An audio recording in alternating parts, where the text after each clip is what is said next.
suci ini. Macet Sehingga aku. saya rasa banyak di antara kita, termasuk juga Jalan saya Rusa sebagai 45 pastor, gampang dicari. seringkali merasa Ada tidak satpamnya layak, di bawah tidak kantor pantas itu. Hana Cipta. Tetapi Ada itu satpam di bawah. persiapan ini Di mengajak sebelah-sebelahnya kita supaya Mama kita ya menghidupi sesuatu. Depannya bengkel Tidak ada Suzuki. di antara kita yang tidak punya kekurangan, tidak Depannya ada. ya. Yang ada Bahkan satpam. Paus pun itu bagi saya, mengapa kita Jam berapa doakan kita setiap datang? saat Bapak Paus kita ini? Karena Oh, memang iya. jangan sampai dia Iya. mengambil keputusan yang membahayakan, maksudnya iman kita sebagai orang Katolik. Tetapi bagi saya karena Bisa cuci itu anunya. biar Klosetnya. disebut juga sebagai Bapa Suci, pasti juga punya kekurangan itu. Nah, jadi yang mesti dihidupi dan diperjuangkan sebagai seorang prodiakon. Dalam pertemuan ini kita akan melihat siapakah kita prodiakon ini.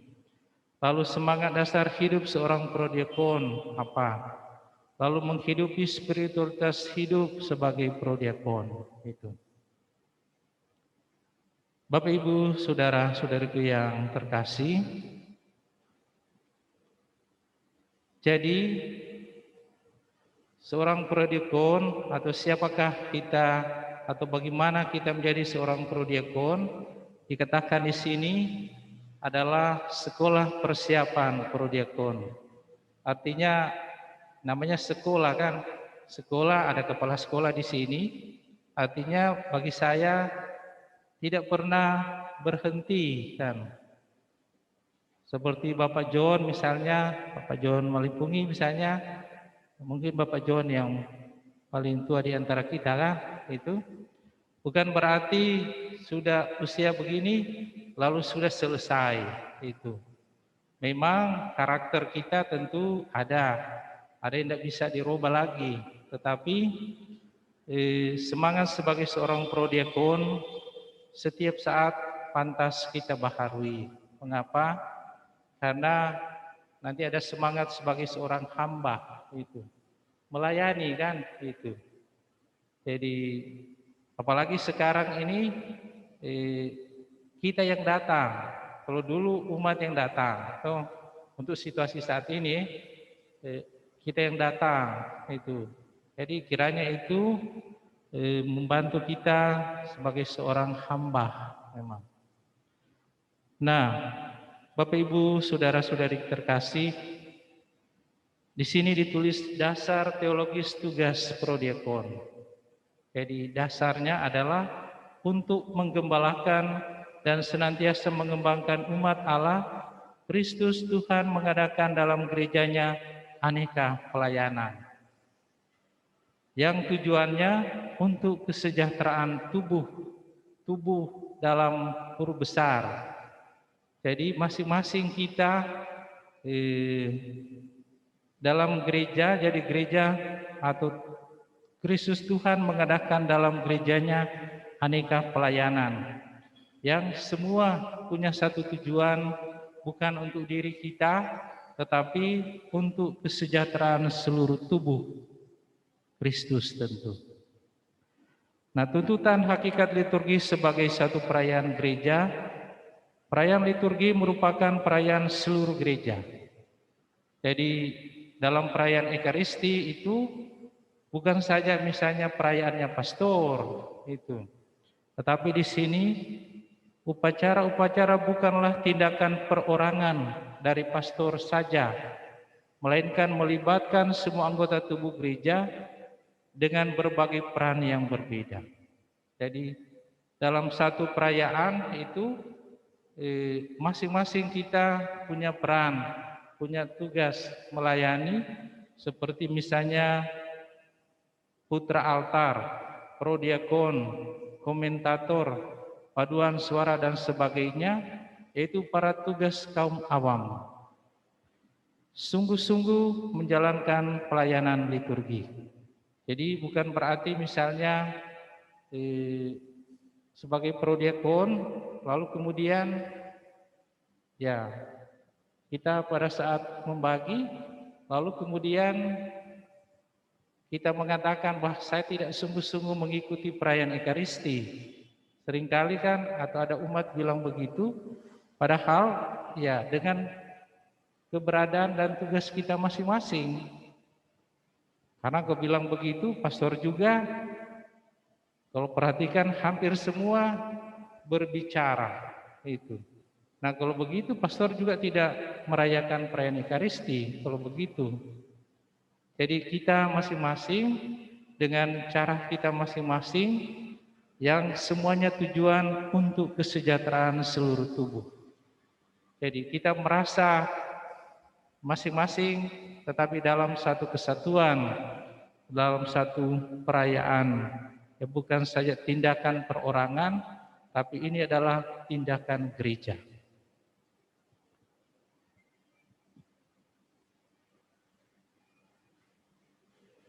Tugas dan pelayanan dalam misa sesuai dengan pedoman umum misalnya Romanum. Pertama, jadi tugas-tugas itu terbagi dua. Dalam satu perayaan ada tugas-tugas pelayan tertabis itu. Jadi saya, Sor Simon, lalu juga dulu ada frater diakon itu, maka itu mereka kan sudah ditabiskan, biarpun juga belum bisa merayakan perayaan Ekaristi, tetapi sebagai diakon dia sudah menerima tabisan sebagai diakon. Gitu. Kalau baru-baru frater Bill itu belum ditabiskan, belum masuk dalam tugas-tugas pelayan tertabis. Tugas umat Allah, artinya tugas kita semua itu. Pertama, umat beriman, umat kudus, umat yang dipilih Allah dan dianugerahi martabat imam dan raja. Jadi itu tugas. Berkumpul untuk mengucap syukur dan mempersembahkan kurban murni kepada Allah dengan perantaran imam dan juga bersama dengan imam. Jadi tugas kita dalam satu perayaan tentu adalah berkumpul untuk mengucap syukur dan mempersembahkan kurban murni kepada Allah. Dan semuanya itu dalam dan dengan perantaran imam dan juga bersama dengan imam. Karena dalam perayaan Ekaristi itu ya harus ada imam. Entahkah seperti saya dan Pastor Simon atau Bapak Uskup itu. Lalu yang berikut, umat beriman juga belajar mempersembahkan diri baik dalam sikap takwa yang mendalam maupun dalam tindakan cinta kasih terhadap saudara-saudara yang mengikuti perayaan yang sama. Itu. Misalnya itu tugas kita sebagai prodiakon, toh ya bagaimana rupa kita melayani itu, minta maaf kali kita punya gaya masing-masing toh. Misalnya contoh tapi kalau betul jangan tersinggung toh itu.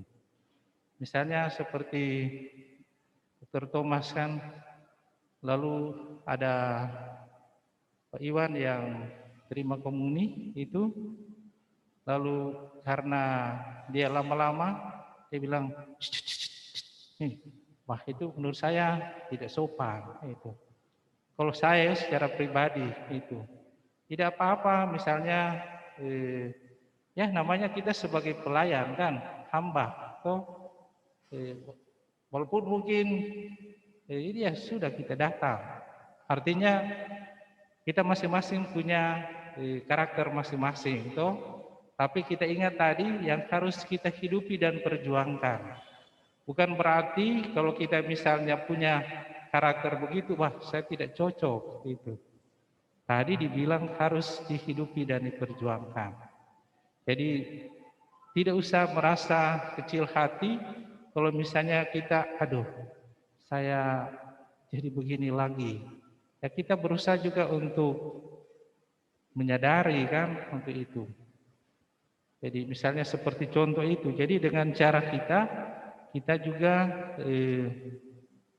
Karena mereka mengikuti misa sama dengan kita. Mereka mendengarkan, kita dengan tindakan membagi, antar komuni kepada mereka.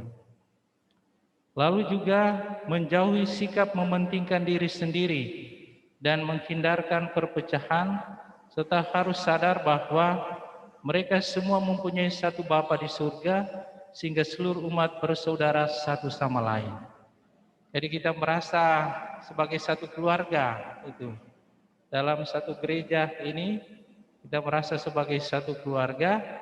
Memang misalnya, mohon maaf, maksudnya dulu masih ada antar komuni kan ke orang-orang sakit di rukun kita masing-masing. Lalu ada beberapa yang pastor dengar karena pastor tidak pernah lihat kan. Jadi misalnya pastor bilang ke Bapak Simon, tubuh Kristus itu. Lalu kemudian Bapak Simon bilang gini, 5 itu. Jadi ya Bapak Simon, ya kalau saya, karena itu juga bisa mengganggu yang lain-lain. Saya pernah dengar itu, karena dia mau antar komuni ke orang sakit di rukunya ada 5, jadi bilang tubuh Kristus 5. Bagaimana bilang tubuh Kristus, harusnya dia jawab amin toh, tapi dia bilang 5. Pak, sampai suster bingung karena 5 itu.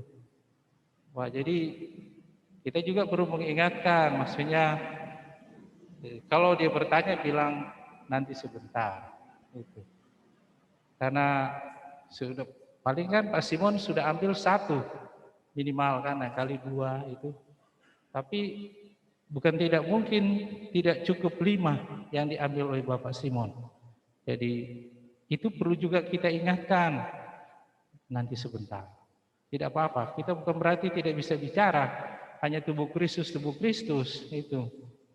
Tapi ya seperti begitu.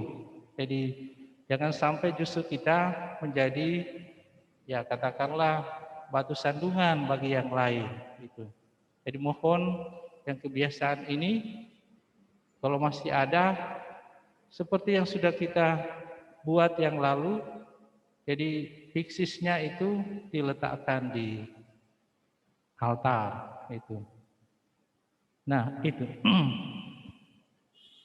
Baru kemudian minta maaf ini mungkin mengantuk karena cara Pastor Fani memang beda, susah, misalnya lucu-lucu itu.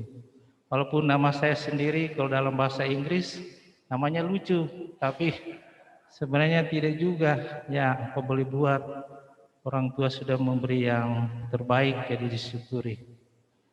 Umat Allah satu tubuh dalam mendengarkan sabda Allah dan juga dalam doa dan bernyanyi, terutama satu tubuh dalam mempersembahkan kurban dan dalam menyambut hidangan dari meja Tuhan.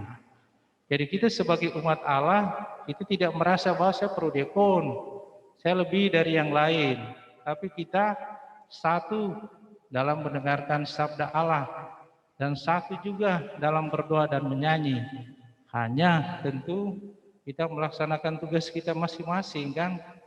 Tidak mungkin Ibu Lucy misalnya sebagai dirigen, aku rindu. Lalu Bapak Simon juga dia sambil membagi komuni dia bilang aku rindu. Wah itu paling tidak sempat itu. Jadi kita satu tetapi dalam tugas kita masing-masing.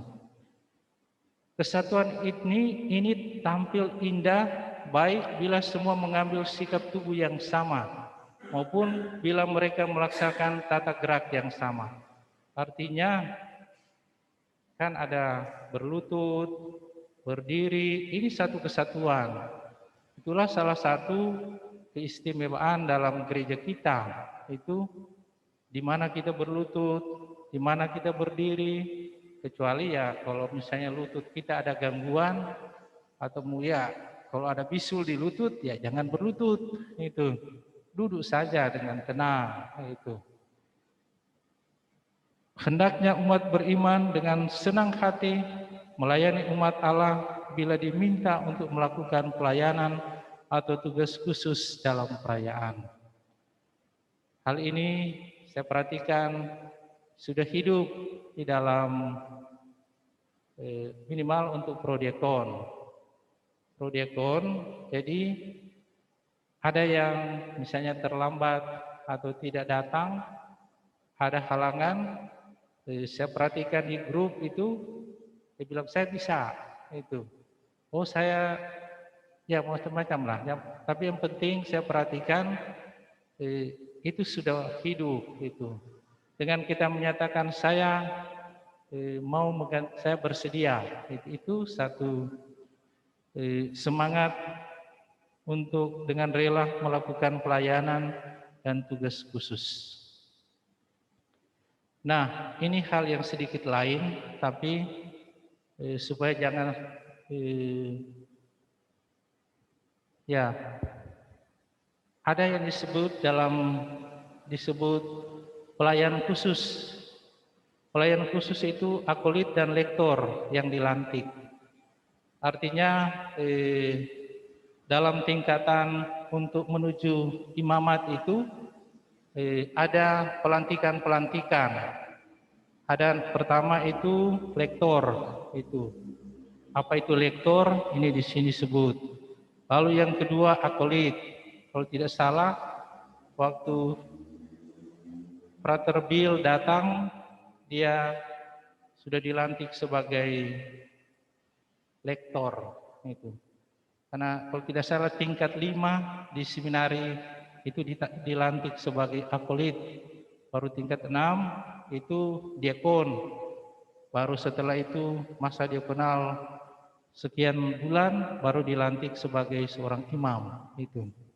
Nah, apa itu akolit dilantik? Jadi akolit dilantik untuk melayani altar dan membantu imam serta diakon.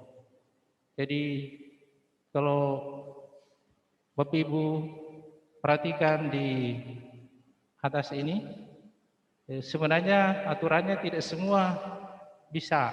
Maksudnya seperti prater itu yang maksudnya mengatur perlengkapan di altar itu. Jadi hanya sebenarnya akolit yang dilantik itu. Itu sebelum dia ditabiskan sebagai seorang diakon itu. Tugas utama mempersiapkan altar dan bejana-bejana kudus dan boleh membagikan komuni kepada umat sebagai pelayan tak lasim. Ini ditulis. Jadi artinya dia boleh juga membagikan. Dalam melayani altar, akolit memiliki tugas-tugas khusus yang harus ia laksanakan sendiri sesuai dengan PUMR nomor 98. Lektor dilantik untuk mewartakan bacaan-bacaan dan kitab suci kecuali Injil. Jadi lektor dia tidak bisa membacakan Injil kecuali bacaan-bacaan lain. Dapat membawakan wujud-wujud doa umat dan kalau tidak pemazmur. Nah, saat ini kita kan mazmur dibacakan itu. Dalam pelayan Ekaristi, ia harus dapat menjalankan sendiri tugas khusus itu. Biarpun pada saat itu hadir juga pelayan-pelayan tertabis. Jadi tugasnya itu. Jadi biarpun misalnya ada beberapa pastor itu, lalu kemudian sudah pastor saja. Sebenarnya aturannya ini tugasnya itu lektor. Tapi lain kali diambil oleh yang lain.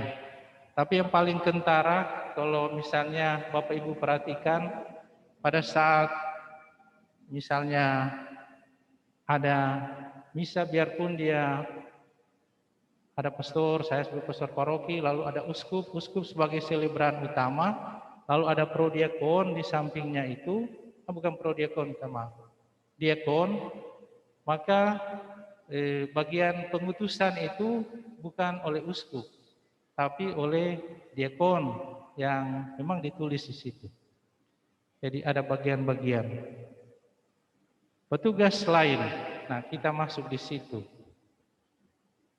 Kalau akolit yang telah dilantik tidak hadir, pelayan awam dapat diberi tugas melayani altar dan membantu imam dan diakon. Mereka dapat membawa salib, lilin, pendupaan, roti dan anggur dan air. Mereka juga dapat diberi tugas membagikan komuni. Jadi, nah itulah kita masuk di situ, prodiakon ini. Sesuai dengan PUMR nomor 100. Nanti bisa dicek toh di situ. Minta maaf karena saya hanya mengikuti apa yang ditulis oleh pastor tadi itu. Termasuk juga kalau lektor yang dilantik tidak hadir. Sekarang kita masuk dalam hidup dalam semangat kekudusan. Syarat sebagai penilik jemaat dan diakon dalam 1 Timotius 3 ayat 1 sampai dengan 13 itu.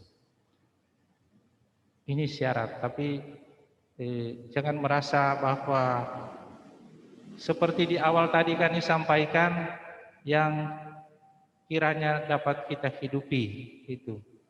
Bukan berarti kalau tidak ada, misalnya ada hal yang tidak dicocok di sini, lalu kemudian Bapak Ibu bilang, Pastor minta maaf karena banyak hal-hal yang tidak cocok di sini, jadi minta maaf. Itu. Jadi yang penting yang mau kita hidupi itu. Pertama, tak bercacat, suami dari satu istri. Itu. B, dapat menahan diri, bijaksana, sopan, suka memberi tumpangan, cakap mengajar orang. Mengapa ada kata cakap mengajar orang ini? Karena dalam untuk prodiakon di beberapa tempat itu dia juga salah satu tugasnya adalah memimpin ibadah. Salah satu tugasnya. Kalau di Jakarta saya perhatikan begitu. Prodiakon yang memimpin ibadat termasuk dengan pemakaman itu di Jakarta itu. Bukan peminum. Nah ini arti kalau bukan peminum berarti tidak mungkin, kalau kita semua pasti peminum lah. Pagi kita semua minum air putih kan. Bukan peminum, bukan pemarah, melainkan peramah, pendamai itu. Ya, kembali lagi kalau kita memiliki sikap-sikap ini bukan berarti kita tidak pantas, tetapi pertama kita menyadari dan selalu dengan minta pertolongan Tuhan supaya selalu dimampukan. Itu. Saya juga duduk di depan sini, bahkan mungkin lebih banyak kekurangan dari Bapak Ibu. Tapi ya selalu berusaha untuk menyadari dan yang selalu minta pertolongan Tuhan kan itu. Yang berikut, seorang kepala keluarga yang baik disegani dan dihormati oleh anak-anaknya. Jadi sebagai seorang prodiakon bukan berarti memaksakan kan, tetapi bagaimana cara kita masing-masing itu. Lalu yang berikut, janganlah ia seorang yang baru saja bertobat, agar jangan ia menjadi sombong dan kena hukum iblis itu. Ya bukan tidak mungkin, ada yang kali bilang begini, saya baru masuk Katolik, sudah diberikan tugas ini. Kalau dia syukuri itu luar biasa kan, tapi kemudian menjadi satu kebanggaan tertentu, maka bukan tidak mungkin itu ya akhirnya bukan sebagai satu pelayanan, tetapi menjadi satu hal yang tidak baik bagi dia. Mempunyai nama baik di luar jemaat, agar jangan ia digugat orang dan jatuh ke dalam jerat iblis. Lalu berikut, haruslah orang yang terhormat, jangan bercabang lidah. Ini. Jangan penggemar anggur. Ya, itu. Jadi padahal kami setiap misa ada anggur itu, tapi kan ya aturannya itu. Jadi jangan penggemar anggur, termasuk bir mungkin nih. Tapi kan ya kalau misalnya minum secukupnya, saya rasa pemerintah dan Tuhan juga tidak marah gitu. Yang penting jangan sampai mabukkan itu. Minum secukupnya itu. Pak Jeki, itu. Jangan serakah itu. Wah. Melainkan orang yang memelihara rahasia iman dalam hati nurani yang suci. Jadi seorang prodiakon juga dia harus memiliki yang memelihara rahasia iman ini. Bukan saja pastor yang punya rahasia pengakuan dosa, tetapi kita juga tentu. Memang tidak semua hal, kalau saya lain kali orang bilang begini, kenapa pastor tidak bilang? Karena dalam diri saya selalu pakai prinsip tidak semua harus saya sampaikan. Ada yang bisa saya sampaikan, ada yang tidak. Mungkin karena ya saya punya pengalaman dikeluarkan di seminari hanya karena terbuka.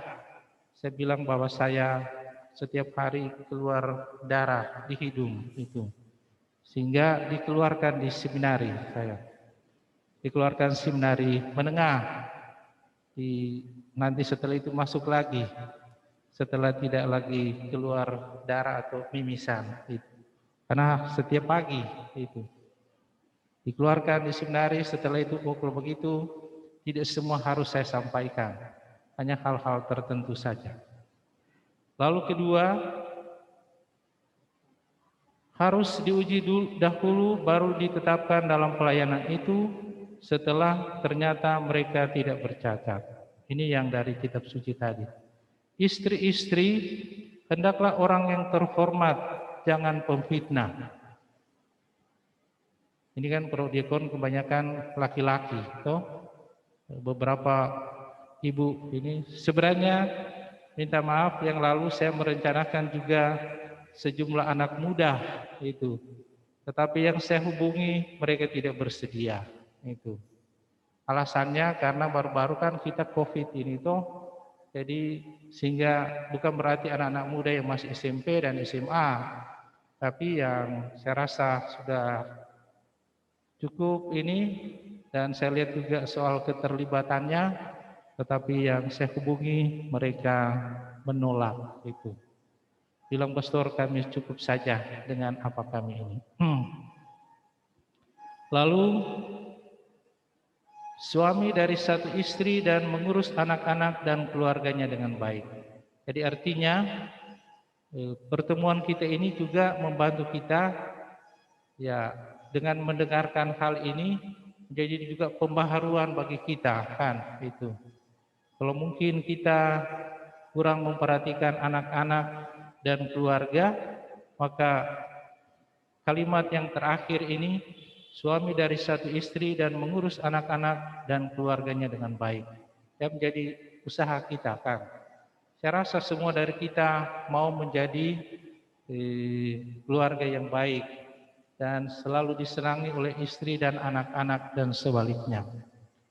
Lalu kemudian pemilihan diakon pada zaman gereja perdana. Itu dalam Kisah Para Rasul pasal 6 ayat 1 sampai 7. Di situ dikatakan, jadi ada alasan mengapa ada diakon pada saat itu. Kami merasa tidak puas karena kami melalaikan firman Allah untuk melayani meja. Pilihlah 7 orang dari antaramu yang titik-titik supaya kami dapat memusatkan pikiran dalam doa dan pelayanan firman. Jadi para rasul merasa mereka dengan melayani tugas pelayanan di meja ini, mereka justru mengalami juga mereka melalaikan yang lain-lain. Sehingga mereka merasa baik, sehingga dipilih beberapa diakon yang dikatakan terkenal baik, penuh dengan roh dan hikmat, penuh iman. Ada 7, yaitu Stefanus, Filipus, Prokorus, Nikanor, Timon, Parmenas, dan Nikolaus. dari semua itu ada satu yang terkenal, itu yaitu Stefanus itu. Maksudnya yang dari 7 prodiakon ini. Lalu prodiakon ya memiliki hati sebagai hamba. Bukan tidak mungkin nanti Bapak Ibu terutama yang baru ini akan ada orang yang bilang begini. Ini di gambar itu, gimana Pak yang tidak pantas jadi prodiakon kok malah dipilih Romo dan sebaliknya itu. Jadi bukan tidak mungkin itu. Tetapi kan seorang prodiakon itu bukan karena kekurangannya atau mungkin bukan karena kelebihannya, tetapi prodiakon itu harus memiliki hati sebagai hamba, hati hamba mau melayani. Kan kita adalah prodiakon adalah salah satu tugas pelayanan kan itu. Bukan untuk gagah-gagah di depan.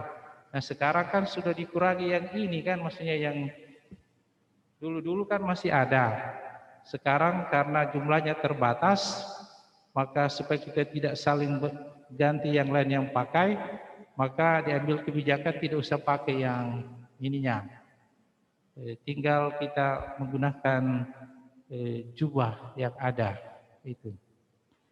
Jadi ya, sebagai seorang hamba bukan karena kelebihan-kelebihan atau mungkin karena apa-apa saja ini, tapi kita mau melayani itu. Yang penting adalah kesediaan untuk melayani itu.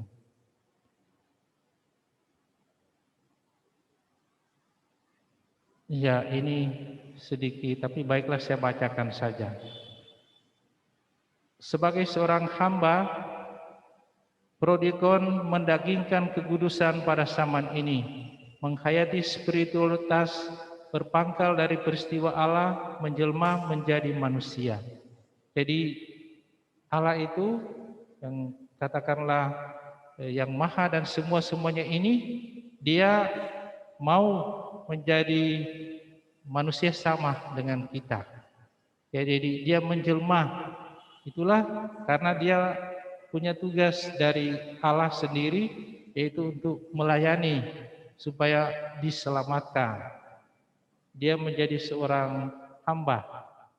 Jadi menjelma, jadi menghayati spiritualitas, berpangkal dari peristiwa Allah, menjelma menjadi manusia. Dikatakan karena begitu besar kasih Allah akan dunia ini, sehingga ia telah mengaruniakan anak yang tunggal, supaya setiap orang yang percaya kepadanya tidak binasa, melainkan beroleh hidup yang kekal. Sang Sabda telah menjadi manusia dan tinggal di antara kita. Jadi berpangkal dari Tuhan Yesus, dari Allah menjelma menjadi manusia. Jadi itu kiranya semangat itu hidup dalam diri kita sebagai prodiakon. Yang lain-lain saya lewati saja.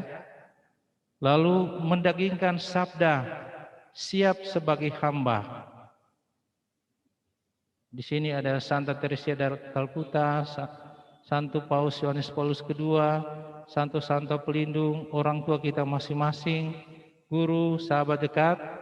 Jadi spiritualitas macam apa yang menggerakkan mereka, orang-orang di atas tadi.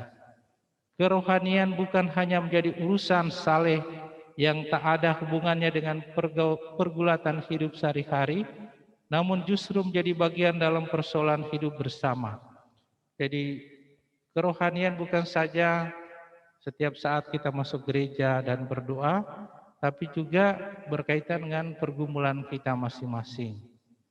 Seperti dalam salah satu ensiklik yang dikeluarkan oleh Paus kita ini, kekudusan itu bukan saja hak para, misalnya para imam, tapi juga dalam kehidupan kita sehari-hari, justru kekudusan itu adalah bagian dari kehidupan kita sebagai umat beriman. Misalnya dia melaksanakan tugas-tugasnya dengan baik dalam keluarga dan macam-macam. Itu dalam ensiklik yang dikeluarkan oleh Paus baru-baru ini.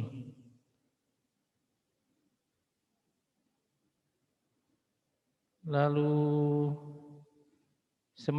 lalu apa yang kita mau cari?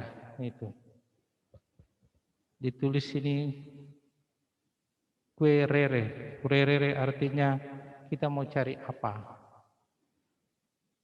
Ada gambar di sini itu katakan yang dicari puncak apa, Thomas? Di sini tidak ada gunung. Itu. Lalu dia jawab, puncak itu nggak harus gunung, Mbok. Wah, nggak paham liturgi. Jadi maksudnya itu bahasanya Dr. Supriyadi kan kayaknya tadi. Jadi maksudnya bahwa dalam liturgi kan tujuan puncak, liturgi adalah puncak. Jadi kita melalui penghayatan kita, maka di situ kita ya boleh membantu dalam perayaan Ekaristi sebagai satu kesatuan. Karena itu tentu sikap-sikap kita, semangat hidup kita, baik tentu juga ya hidup pada saat itu. Minimal pada saat itu kita misalnya kalau diberikan tugas, kita merasa bahwa kita satu dengan gereja. Karena itu sikap kita juga sangat membantu. Mungkin itu beberapa hal yang Pastor sampaikan yang kiranya perlu kita sadari dan juga diperjuangkan namanya itu.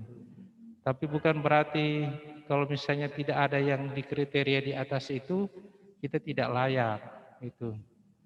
Namanya dihidupi dan diperjuangkan. Mungkin kira-kira itu yang Pastor sampaikan. Kalau mau bertanya dipersilahkan. Kalau mungkin mau sharing juga boleh itu. Tetapi kita usahakan jangan terlalu lama itu. Minta maaf saya sudah mengambil hampir 1 jam. Itu saya minta maaf. Kalau mungkin ada, kalau belum ada kita masuk ya, silakan Pak Herman.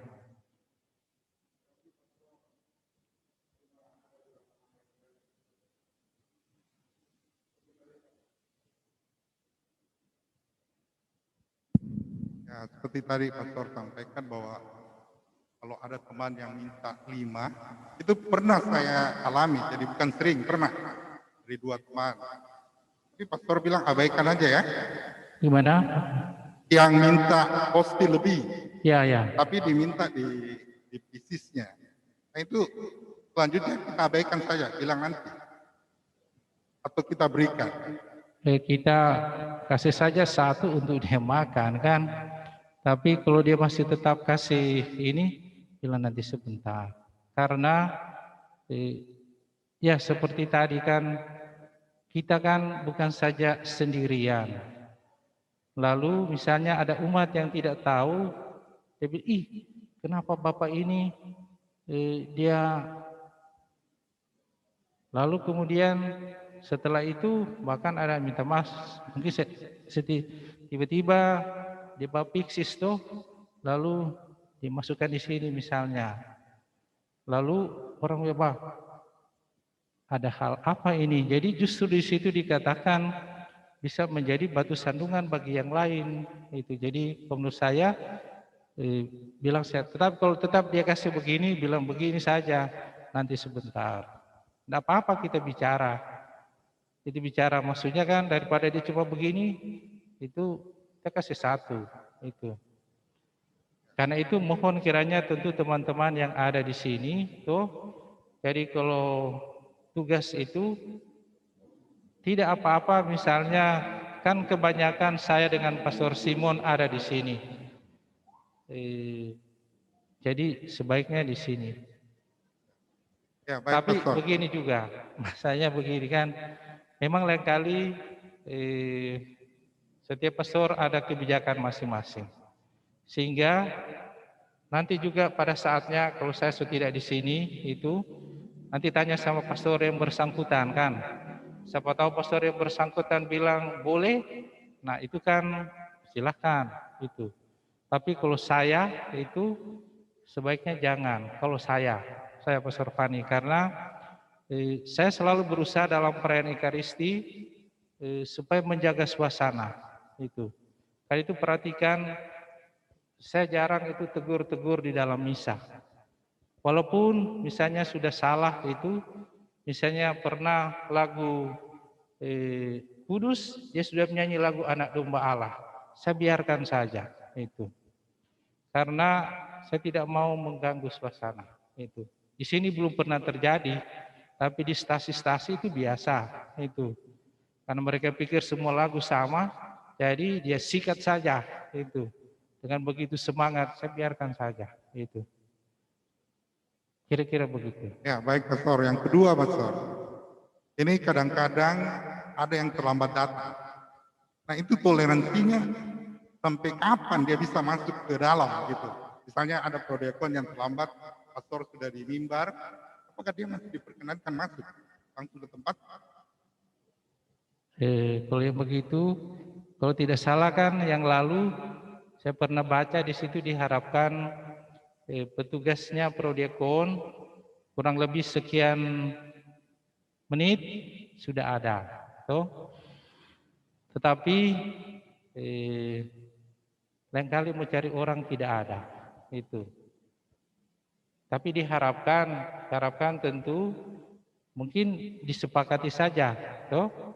Misalnya jam beberapa ini kalau seandainya belum ada mungkin bisa cari pengganti.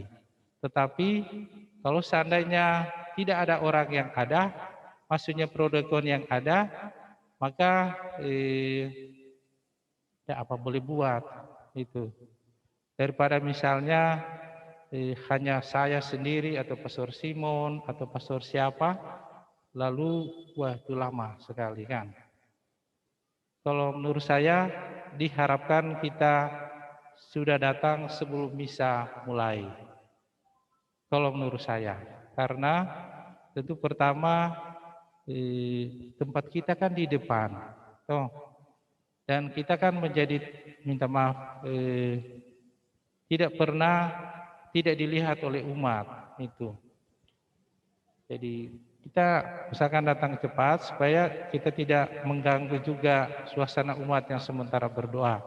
Atau seperti mungkin, wah prodiakon ini baru datang ini. Kita usahakanlah kalau kita usahakan datang secepatnya. Kalau tuh ada kesulitan, hubungi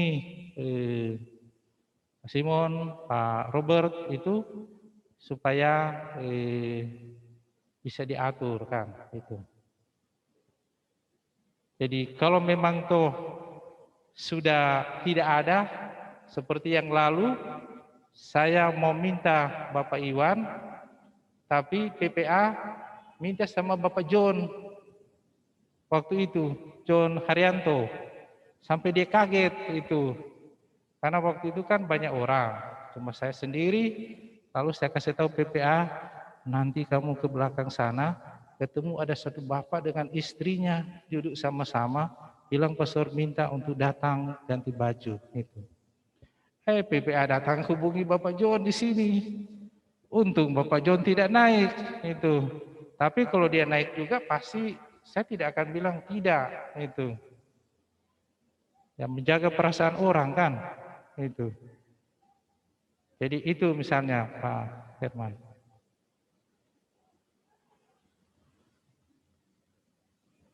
Bagaimana masih ada ini? Kalau misalnya sebenarnya di luar ada kue, silakan. Tapi jangan makan di dalam. Itu.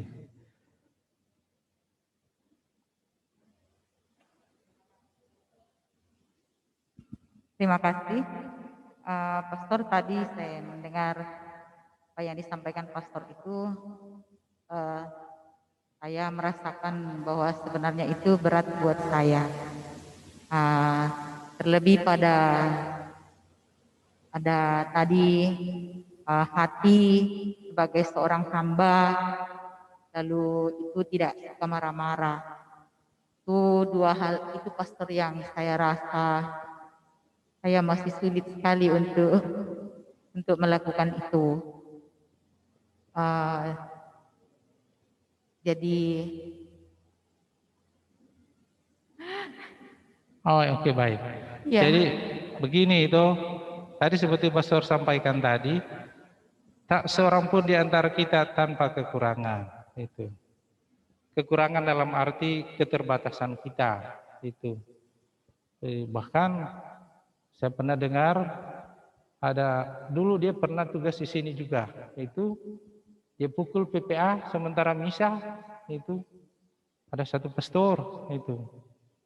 Dia pernah, saya lihat fotonya ada di atas itu. Karena dia mantan pastor paroki saya itu. Jadi pada saat itu bahkan nampak sekali kan, berarti kalau dia pukul berarti tanda bahwa dia emosi kan itu. Tapi itu bukan sebagai rujukan, tapi saya hanya menyatakan bahwa kita semua tanpa kecuali, tanpa kekurangan. Sehingga tadi yang harus kita hidupi itu maksudnya supaya bukan berarti kita berlama-lama dalam kekurangan itu. Justru melalui tugas kita ini kita terbantu. Karena itu tadi kan dalam keluarga kita. Jadi bukan berarti pastor paksakan itu, tetapi ya pastor justru berharap melalui pelayanan kita ini ada sesuatu hal yang boleh berguna. Tidak harus melihat saja kekurangan kita itu. Menurut saya kira-kira begitu. Jadi satu harapan dalam pelayanan, kita bukan orang-orang suci semua ini, tetapi satu upaya mengarah ke situ kan. baik, terima kasih Pastor. Satu lagi pertanyaan saya, misalnya sementara bisakah kalau misalnya kita jadi petugas lektor, karena kebetulan saya sering bertugas juga jadi lektor, jadi bisakah misalnya pas dapat tugas, seandainya nanti sudah dikasih tugas sebagai prodiakon, bisakah itu kebetulan tugasnya bersamaan, bolehkah itu Pastor? Artinya nanti kan diatur dalam jadwal kan. Itu hal-hal yang mendesak saja. Toh pasti kan tidak selalu kan. Iya. Tapi dulu pernah juga jadi. Waktu itu kalau tidak salah Ibu Leni itu. Jadi Ibu Leni dia pertama pakai lektor, yang kedua setelah itu dia putar, atau mungkin kalau tidak salah Iwan pernah. Kalau tidak salah itu. Jadi kalau saya itu saat-saat tertentu saja, toh ya apa boleh buat kan, karena memang, tapi bisa juga dibicarakan nanti dengan yang menyusun jadwal. Itu. Baik, terima kasih. Ya, mungkin masih ada atau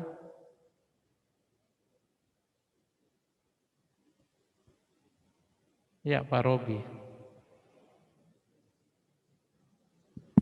Ya. Makasih Pastor. Masih tentang pelayanan pemberian komuni Pastor. Yang umumnya kan biasanya kita melayani pemberian komuni itu kan di perayaan Ekaristi Pastor, di gereja. Nah yang saya mau tanyakan nih biasanya yang di luar gereja Pastor, terutama untuk umat-umat yang melakukan syukuran atau apa yang di restoran-restoran atau apa semua. Itu biasanya kita dapat pertanyaan dari Pastor, kira-kira berapa umat yang hadir? Jadi, restoran taruhlah sekitar 70-an orang gitu Pastor. Tetapi ternyata yang hadir itu cuman sekitar 50 orang. Otomatis hosti yang disiapkan kan lebih Pastor. Dan saya pernah mengalami sendiri bahwa setelah, maksud saya begini Pastor, karena banyak umat mungkin sehingga pastor itu mengajak salah seorang prodiakon juga untuk meringankan tentunya pelayanannya. Oleh karena yang hadir itu cuma 50 pastor, otomatis kan hostinya lebih. Nah, pada saat selesai pembagian itu, pastor yang dari di belakang itu masih memerintahkan umat untuk berdiri kembali menerima hosti lagi. Nah, hal ini juga dicontoh oleh prodiakon karena dia masih lebih juga hostinya, pastor. Jadi artinya dia memberikan juga kepada umat lebih. Jadi kalau yang tadi ditanya atau yang pastor sampaikan dia minta 5, ini tanpa diminta dia mendapatkan lebih.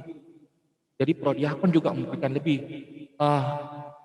Mungkin sepintas saya lihat, pastor, oleh karena umat ini menerima lebih, itu sepertinya sih dia simpen, pastor. Nah, pertanyaannya saya, apakah akhirnya juga bisa, pastor, prodiakon itu di hal-hal seperti gitu memberikan lebih kepada umat hosti, oleh karena kehadiran yang tidak sesuai dengan hosti yang disiapkan. Ya, baik. Saya kalau di ke stasi-stasi ataupun misa di rumah-rumah itu seringkali terakhir saya kasih lebih. Karena bagi saya kan kita begitu hormati, toh. Lalu nanti kalau saya di stasi, kali tas yang saya isi perlengkapan misa semua itu mereka isi bersamaan dengan ada ayam persembahan dari stasi kan, ada ayam, ada ubi, itu tas itu semua. Jadi padahal kita begitu menghormati, menghargai itu, tapi hanya disatukan saja dengan barang-barang lain itu. Sehingga saya biasa kalau lebih saya habiskan semua. Jadi saya bagi-bagi. Bahkan dulu juga saya minta umat minum anggur, tapi sekarang tidak itu. Tapi dulu kalau misalnya misa di rumah itu saya kasih kesempatan. Sekarang tidak, karena nanti justru menimbulkan, kecuali kalau misa khusus itu. Nah, kalau yang begitu, kalau di gereja saya rasa hanya kebetulan tangan kita mungkin ambil 2 atau lebih kita kasih. Tapi kalau di stasi-stasi atau di rumah itu biasa itu. Tapi kalau kita kan di sini lebih jangan. Karena kalau tidak salah, saya baru 1 kali atau 2 kali dalam misa minta prodiakon, misa di luar itu minta prodiakon untuk juga ambil bagian dalam pembagian komuni. Kalau tidak salah di rumah makan Thompson kah atau apa? Jameson waktu itu. Karena waktu itu hadir banyak sekali. Saya pikir mungkin sekitaran ratusan, 500 atau lebih orang pada saat itu. Jadi sebaiknya kalau di gereja jangan. Tapi kalau misalnya di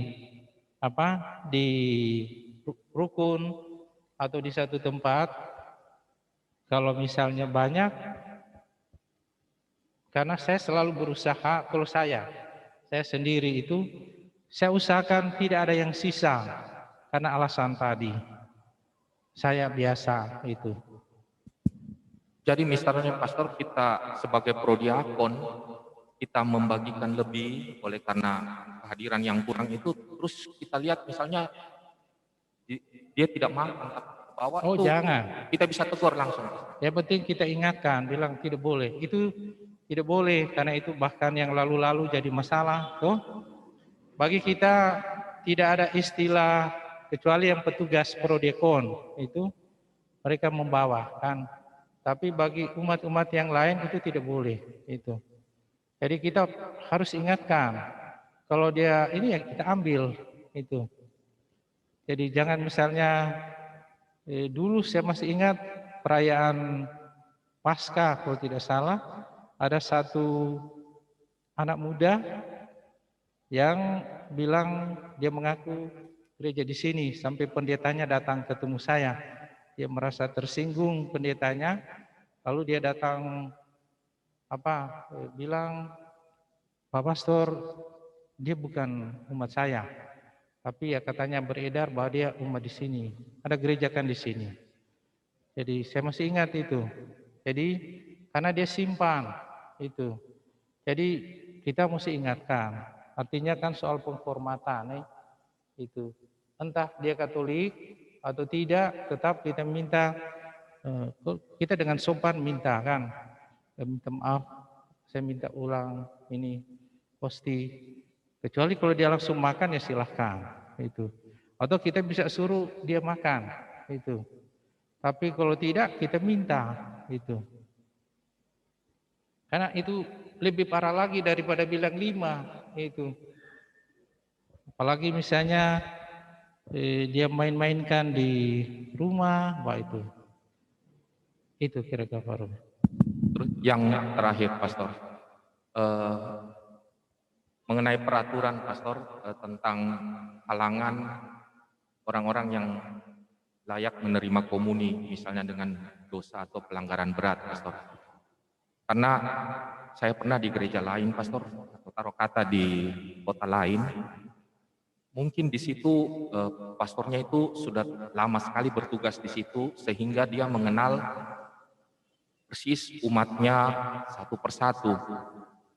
Ini masalah perkawinan, mungkin ada salah satu umat dia bermasalah dalam hal perkawinannya, sehingga pada waktu dia melakukan antrian untuk menerima komuni, sampai kepada di depan di pastor itu dia diabaikan oleh pastor.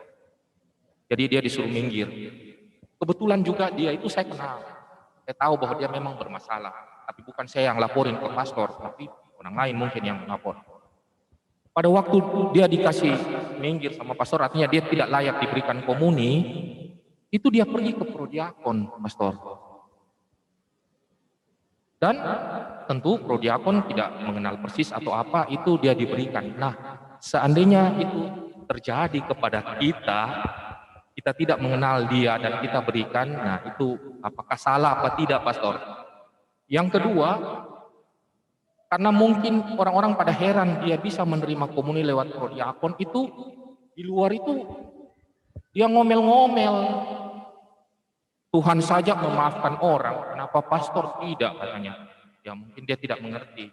Jadi artinya mungkin dia merasa bahwa orang-orang pada lihat dia ditepis oleh pastor, tetapi dia menerima dari prodiakon sehingga dia bisa mengeluarkan kata-kata seperti begitu. Tuhan saja mengampuni orang, kenapa pastor tidak? Nah, seandainya terjadi sama kita prodiakon, kita memberikan itu apa? Salah apa tidak? Terima kasih, Pak. Baik, terima kasih banyak. Itu memang tinggal akhir-akhir ini yang jarang disampaikan kan. Itu. Saya sebenarnya seperti tadi, artinya dulu kami punya satu uskup, uskupnya sudah meninggal itu. Di Uskupan Manado namanya Uskup Mors, Theodorus Mors, orang Belanda itu. Dia bilang begini, dia memang ada banyak, memang tidak sesuai dengan aturan hukum gereja, tapi prinsipnya adalah demi keselamatan jiwa itu, yang dalam bahasa Latin kalau tidak salah disebut salus animarum itu. Jadi dia bilang begini, ada umat kan namanya skandal kan, skandal artinya batu sandungan kan itu. Misalnya ada satu keluarga yang, tapi ini kebijakan, bukan sesuai dengan namanya kebijakan ya. Walaupun kebijakan tidak selamanya harus dan pantas dibuat. Tapi Bapak Uskup ini dia bilang begini, kalau kamu rindu sekali terima komuni itu pergilah di paroki lain itu. Tapi kalau boleh kamu mengaku dosa dulu, walaupun sebenarnya dua hal tidak bisa diterima bagi orang yang bermasalah dalam berumah tangga adalah komuni dan sakramen tobat itu. Jadi Bapak Uskup itu sampaikan begitu. Jadi kalau seandainya kamu pergi di paroki lain, di mana kurang orang tahu, kenal tentang kamu, kamu pergi. Kalau boleh terima sakramen tobat dulu, baru kamu terima komuni itu. Dan hal yang sama itu juga masih hidup dalam diri saya itu. Jadi ini kata-kata dari Uskup Theodorus Mors ini masih hidup, sehingga banyak juga umat kita kan yang bermasalah dalam hal perkawinan. Di ruang kerja saya ada banyak itu untuk pembatalan nikah. Ada yang sudah selesai, ada yang belum selesai, ada yang belum dibuat itu. Maksudnya, nah kalau mereka misalnya begitu rindu sekali komuni, saya bilang begini, kamu pergi saja di paroki di mana orang kurang kenal kamu, kamu terima komuni itu. Tapi jangan selalu itu. Jadi misalnya ada saat-saat tertentu mereka pergi itu. Dan biarpun juga orang itu saya sudah tahu bahwa yang bersangkutan seharusnya saya harus ingatkan kan. Yang bersangkutan datang di depan saya dia sudah begini, itu saya tetap kasih itu. Karena mungkin tipe saya Pastor Pani tidak mau maksudnya ya mengganggu suasana itu. Memang sebenarnya setelah itu diingatkan. Artinya ya secara pribadi kan itu seharusnya sesuai dengan aturan ini. Tapi saya jarang ketemu, maksudnya jarang mengingatkan. Tapi sebenarnya begitu. Jadi kalau menurut saya, kalau dia sudah begini, kasih saja.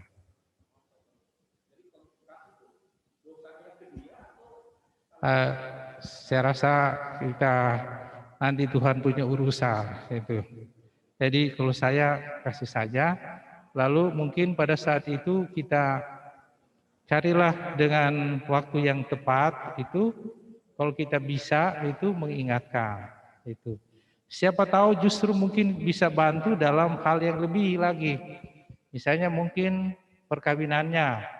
Nah mungkin bisa diminta dia datang ketemu dengan pastor, karena ada perkawinan yang bisa dibatalkan, tapi ada yang tidak bisa itu.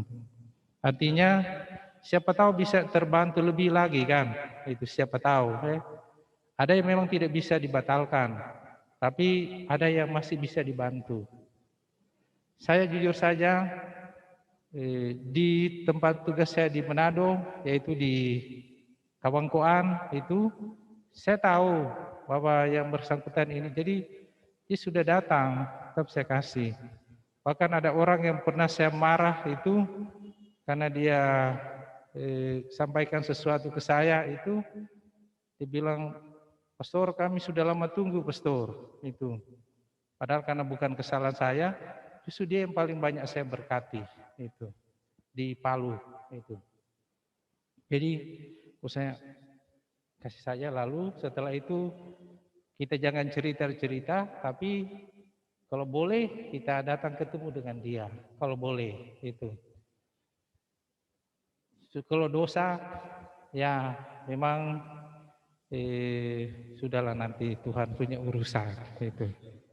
Kira-kira kasih saja. Kalau saya ya, tapi nanti lagi ingat kalau pastor yang akan datang lagi tanya kan. Kalau misalnya, tapi bisa pakai bilang saja selama belum bicarakan dengan pastor yang akan datang itu, dulu Pastor Fani bilang dengan pertimbangan ini. Nah kalau sekarang dia bilang tidak boleh, maka tidak boleh itu. Kira-kira maksudnya itu kan hanya lebih sebagai satu kebijakan dengan alasan demi keselamatan jiwa-jiwa itu. Di sini sudah beberapa yang saya bilang begitu, karena ada yang saya sudah urus pemberkatan nikah, tapi ternyata tidak boleh. Karena ternyata suaminya yang kedua itu, suaminya kedua atau ketiga saya tidak tahu, dia masih hidup bersama dengan istrinya yang muslim. Jadi dia pikir sama-sama Islam dan Katolik, tapi saya boleh punya dua istri. Jadi istri yang kedua itu tidak boleh satu-satu. Jadi akhirnya saya sudah minta dispensasi kepada Bapak Uskup, saya tidak bisa berkati, sedangkan si ibu ini begitu rindu sekali terima komuni, itu mau menikah tujuannya sebab boleh terima komuni. Sampai saya bilang begini saja, Ibu, sebenarnya dia sudah omah juga, sekali-sekali maksudnya pergi terima komuni, ikut misa di paroki lain di mana orang tidak terlalu kenal Ibu itu. Tapi kalau boleh carilah waktu untuk sakramen tobat itu. Jadi saya begitu. Jadi mungkin barangkali langgar-langgar aturan itu bukan karena tidak tahu aturan, tapi karena lebih yang tadi semangat yang dipesankan oleh Bapak Uskup kami yang tua ini, yang sudah meninggal ini, jadi itu masih hidup sampai saat ini. Mungkin masih ada yang lain? Ya, Pak Peter. Ya, terima kasih, Pastor. Kalau menurut saya, pandangan saya, bahwa tugas pradiakon ini tidak gampang. Tugas berat saya, pandangan saya. Ya kan? Karena saya sampaikan bahwa bagaimana kalau umpama kita berhadapan dengan pada saat kita memberikan hosti kepada umat. Itu banyak sekali, saya lihat itu banyak tantangan. Jadi saran saya, barangkali kalau setiap pradiakon memberikan hosti itu harus didampingi. Sebab saya katakan bahwa pemberian hosti itu perlu konsentrasi. Karena banyak itu ada tantangan yang berhadapan dengan umat. Maka itu saya sampaikan kepada pastor, barangkali ada pendamping. Pada saat itu pradiakon memberikan hosti. Karena kita memberikan hosti itu tidak mudah, tidak gampang. Perlu kesabaran, perlu ketenangan, perlu segala macam. Karena kalau ada kita memberikan sesuatu, nanti ada hal-hal diinginkan, itu kita berhadapan dengan itu. Jadi proses waktunya lama lagi. Apa yang harus kita bicarakan kepada mereka. Tetapi kalau pendamping yang dilaksanakan. Dan selama ini saya lihat itu ada pendamping. Itu perlu dilaksanakan barangkali Pastor. Karena memang tugas pradiakon itu sangat berat. Dulu saya pernah juga diminta waktu masih Pastor Beni. Karena waktu itu dulu saya bilang, Pastor, saya belum bisa. Karena saya masih nakal gitu. Masih kalau periksa orang masih pukul, masih apa segala macam, tidak sadar diri, ya begitu. Jadi saya bilang, maka itu saya sampaikan kepada pastor, itu tugas berat, tugas mulia yang belum berat. Maka tadi saya sampaikan kepada pastor, itu tidak gampang, ya kan? Maka kita pada waktu saat kita memberikan kepada umat itu harus hati-hati. Itu saya sampaikan. Maka yang perlu saran saya, masukan saya, mudah-mudahan diterima, perlu ada pendamping. Supaya pada waktu kita memberikan hosti kepada umat itu tidak masalah. Supaya pada masalah dia yang tangani, supaya proses memberikan hosti itu lancar. Saya kira itu, Pastor. Terima kasih. Baik, Pak Peter. Memang itu mungkin nanti dari petugas liturgi kan, maksudnya yang mengatur itu, ya memang biarpun juga lain kali sudah ada petugas, tapi kenyataannya juga itu. Tapi pada prinsipnya kita jangan dulu berpikir halangan-halangan, toh. Tapi kita berpikir dulu bahwa saya mengambil bagian dalam pelayanan ini. Pertama dari diri saya sendiri itu, kalau toh misalnya ada seperti dulu yang pernah kemudian dia sebenarnya dia Protestan, tapi bisa juga ada orang Katolik yang sudah lama tidak ikut misa, tapi dia sudah tidak tahu bagaimana terima komuni. Ada itu. Kalau di stasi-stasi itu kentara sekali. Karena pastor jarang datang, mereka jarang misa, mereka kebanyakan hanya ibadah sabda, sehingga pada saat misa, pastor bilang begini, tubuh Kristus, dia apa? Bukannya tangannya kasih begini, tapi dia langsung begini, itu Katolik ini. Jadi karena mereka jarang misa itu. Nah, apalagi kalau misalnya dia bukan Katolik, toh itu. Tapi kalau menurut saya kita laksanakan saja, lalu kalau memang tuh ada petugas juga yang ini, ya lebih bagus itu. Seperti misalnya hari-hari raya besar kan itu banyak kali orang tidak kita kenal kan. Tapi kalau hari-hari biasa seperti begini hampir rata-rata kita kenal itu. Hampir rata-rata mukanya maksudnya. Namanya lain kali minta maaf saya tidak hafal. Jadi misalnya suatu saat ketemu dengan Bapak Simon mungkin sudah kurang lebih 10 tahun ke depan itu pastor cerita-cerita tapi pastor tidak pernah sapa nama itu karena lain kali pastor siapa namanya ini itu. Tapi muka masih tetap kenal gitu. Jadi moga-moga nanti petugas liturgi bisa, maksudnya bukan petugas, seksi liturgi kan itu mungkin juga bisa dibicarakan di rukun.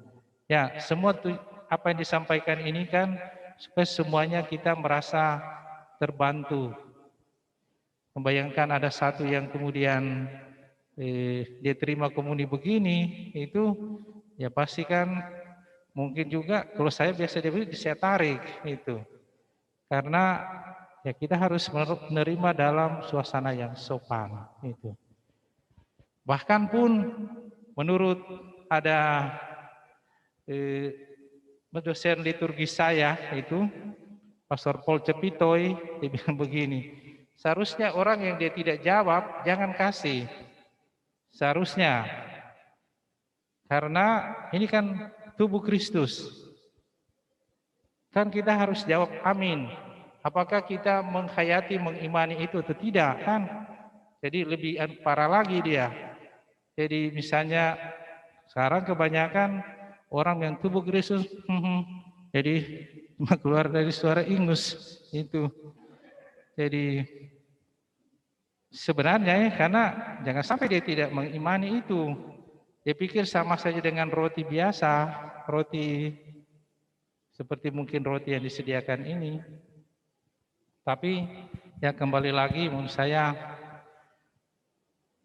ya kita tinggal namanya selalu ya saya hanya melayani. Sebagai seorang melaksanakan, moga-moga ini saya kalau bagi komuni, ya, tubuh Kristus selalu dalam pikiran saya. Kiranya Tuhan memberkati, menganugerahkan sesuatu yang baik itu. Itu walaupun tidak boleh saya ucapkan kata-kata itu kan, saya memang tubuh Kristus. Amin. Itu.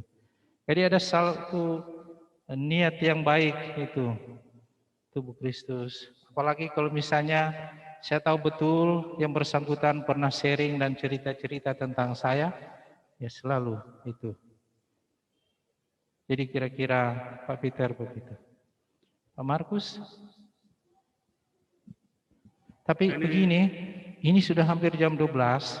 Jadi kita usahakan tidak lewat dari jam 12 itu. Yang sampai itu. Bukan, ada cookies di situ. Ini pengalaman saya di paroki Andalas. Saya kan paroki Andalas. Ya. Pernah saya alami seperti ini, Pak. Karena apalagi menjelang kan suci ini, itu memang orang bilang kapal selam itu pasti ada. Jadi kita usahakan sedapat mungkin, prodiakon itu harus jelas, tubuh Kristus harus jelas. Karena begini, pengalaman saya di Andalas itu, rombongan anak muda ini, memang anak muda itu sering bawa anak muda Protestan. Jadi mereka ikut dari belakang. Jadi saya tubuh Kristus yang Katolik, dia jawab amin.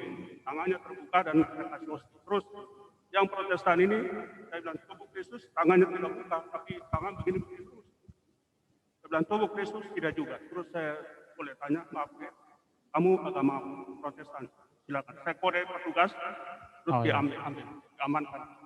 Jadi ini untuk kita semua. Saya kira teman-teman yang baru juga baik jadi perhatian untuk kedepannya. Karena kita tidak boleh terapkan tubuh Kristus harus jelas sehingga dia kalau Katolik pasti dia buka tangan. Tapi kalau tidak ketahuan, dia ragu, seperti keraguan itu Pak. Itu. Baik. Ya, oke, baik. Jadi sebenarnya dulu seingat saya dalam rapat panitia itu, jadi juga diupayakan supaya jangan sampai justru jadi masalah besar, kan?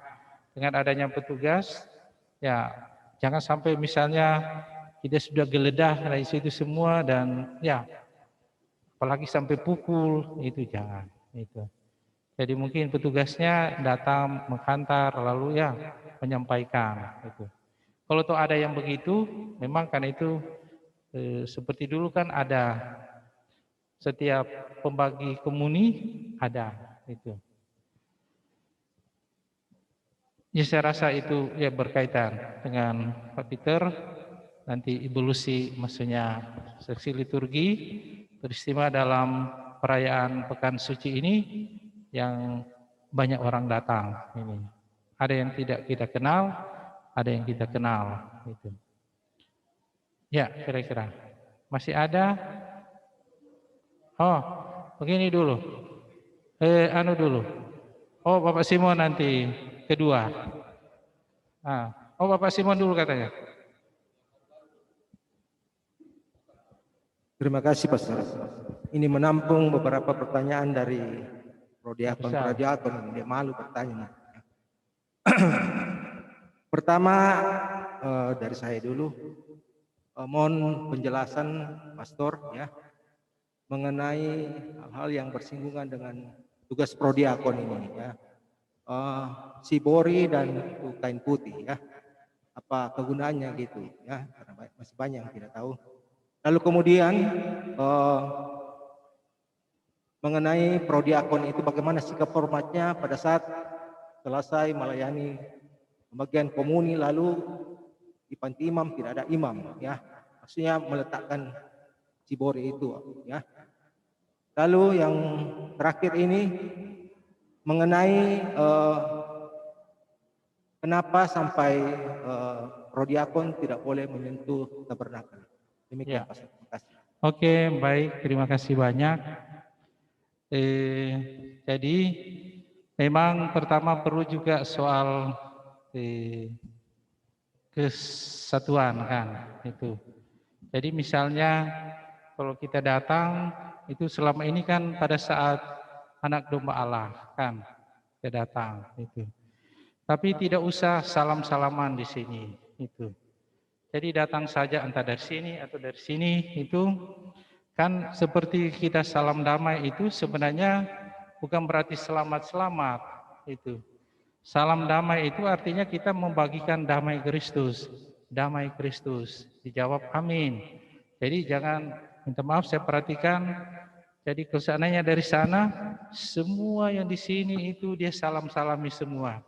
Jadi justru kita ya dari maksud liturgi ini kita menyalahartikan itu, bukan selamat, selamat, selamat, selamat.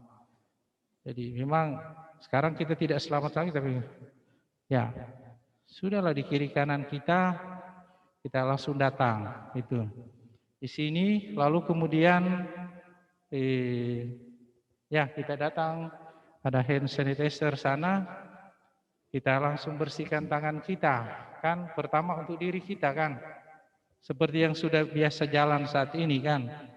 Baru kan setelah itu ya karena kita akan bagi umat kita, maka kita juga harus mengupayakan supaya sebagaimana diri kita usahakan supaya kita sehat, maka demikian juga umat yang kita layani itu.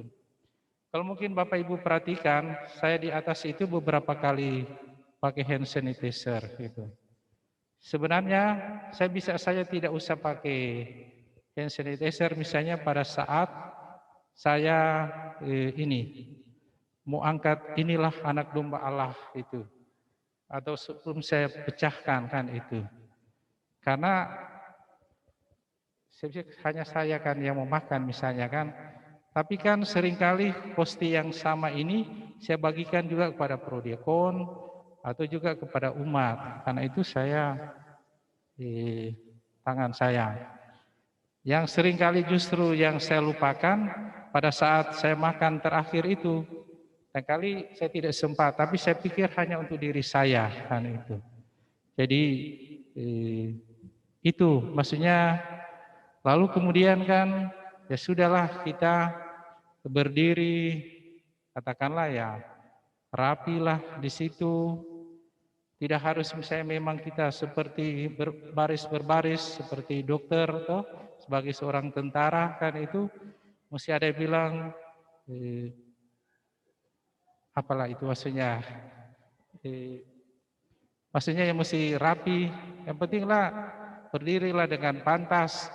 Jangan misalnya kaki kita kan seharusnya kita kan berdiri beginilah, tapi mungkin ada yang satu begini, wah itu maksudnya apa? Mau lari kah atau apa? Itu berdiri saya seperti biasa itu.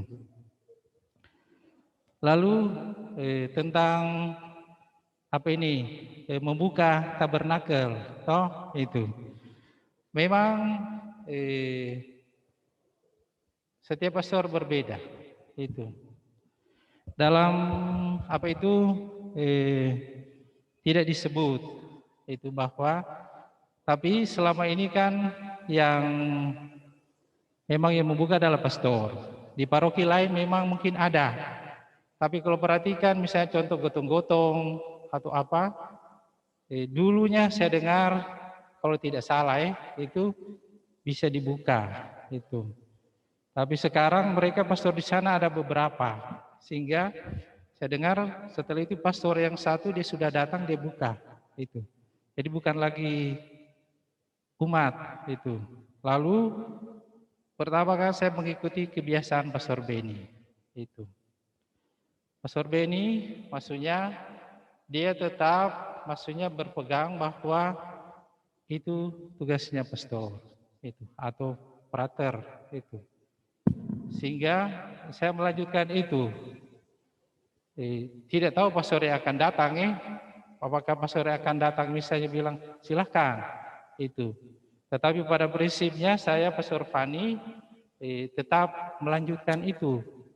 Melanjutkan bahwa pastor yang akan membuka walaupun juga itu juga makan waktu. Kalau Bapak Ibu perhatikan itu kan terutama kalau dulu kan itu kita kan tidak perlu lagi cuci tangan kan. Tetapi kalau sekarang ya tidak jadi masalah karena pastor setelah pastor bagi komuni kan para prodiakon pergi cuci tangan. Toh itu maka kesempatan itu pastor ambil untuk apa? Ambil yang sakramen di tabernakel itu. Jadi sebenarnya kalau bagi saya itu memang mungkin ada perasaan tersendiri, rasa ini kalau kita bisa membuka tabernakel, tapi sebenarnya kita masing-masing punya tugas seperti tadi kan itu tugas kita masing-masing itu. Kalau pastor yang akan datang dia bilang silakan Bapak Simon buka tabernakel, silakan gitu. Karena apalagi saya Pastor Fani tidak di sini lagi kan, namanya kebijakan semua pastor berbeda. Tetapi bukan Pastor Fani bilang selama Pastor Fani tidak, tapi dengan kata lain saya menyampaikan sebaiknya kita pada tugas masing-masing. Gitu. Kalau nanti pastornya bilang silahkan Bapak Robi tolong ambilkan sakramen di tabernakel, ya silakan itu. Tidak usah misalnya bagi saya bilang bahwa ini pastor ini baik, pastor ini jelek itu. Jadi jawabannya mungkin tidak puas memang Pak Rizal itu. Ya, lalu karena dalam SK ini juga kan ditulis khusus ketika membawa sakramen itu. Jadi sehingga mungkin itu menjadi dasar dari Pastor Beni itu, dan saya rasa juga sebaiknya maksudnya kalau pastornya suruh silakan, tapi kalau pastornya itu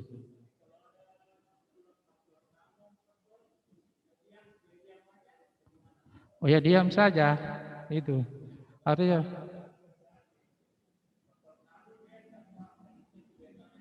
ya. Itu kasus lain toh artinya, tapi dalam keadaan biasa kita tunggu saja. Pastilah juga pastor itu, kenapa ini cuma 2 yang di depan ini, misalnya. Pastilah sudah otomatis itu, pastor itu dia akan ke tabernakel, otomatis. Kalau misalnya dia hanya diam-diam, itu lalu dia sudah lihat, biarpun dia punya kebiasaan, pasti, kalau dia seorang kunci tabernakel, otomatis berarti maksudnya itu. Karena saya dengar pernah ada juga pastor tamu itu. Saya dengar itu. Tapi dalam kasus-kasus yang lain atau dalam pelayanan yang lain, saya rasa begitu saja itu. Kira-kira begitu Pak Simon.